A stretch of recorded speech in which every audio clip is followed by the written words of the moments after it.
আজকে আমি তোমাদের সাথে শেয়ার করছি ক্রিমি টাস্কান চিকেন। খুব অল্প সময়ে এই চিকেনটা তৈরি হয়ে যায়। যখন বাড়িতে কিছু কন্টিনেন্টাল খাবার খেতে ইচ্ছা করবে তখন আর রেস্টুরেন্টে না গিয়ে এরকম স্বাদের কন্টিনেন্টাল ডিশ কিন্তু আমরা আরামসেই বানিয়ে ফেলতে পারি।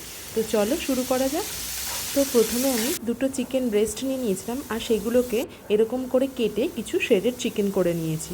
এরপর কড়াইতে অল্প তেল গরম করে তাতে এই শ্রেডেড চিকেনগুলো দিয়ে দিয়েছি। এর মধ্যে দিয়ে দিয়েছি লবণ, গোলমরিচ গুঁড়ো আর একটু তন্দুরি মশলা। তারপর চিকেনগুলোকে লো টু মিডিয়াম ফ্লেমে প্রায় 4-5 মিনিট মতো ফ্রাই করে নিয়েছি, যতক্ষণ না পর্যন্ত এই চিকেনগুলো হালকা ক্রিস্পি ভাব চলে আসে। তারপর আমি এর মধ্যে অ্যাড করেছি কিউব করে কেটে রাখা পেঁয়াজ আর ক্যাপসিকাম কুচি।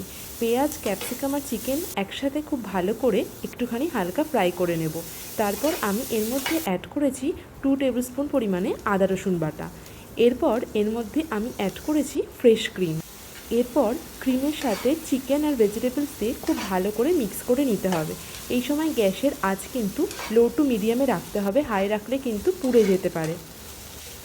এভাবে 2-3 মিনিট সতে করার পর আমি এর মধ্যে অ্যাড করেছি হাফ কাপ পরিমাণে গরম জল। তারপর মিনিট 4-5 জন্য এটাকে আমি ফুটতে দিয়েছি। এর মধ্যে আমি একটু অরিগানো ইউজ করেছি, যেটা আমি দেখাতে ভুলে গেছি। তৈরি হয়ে গেল আমাদের ক্রিমি টাস্কান চিকেন। চলো টাটা।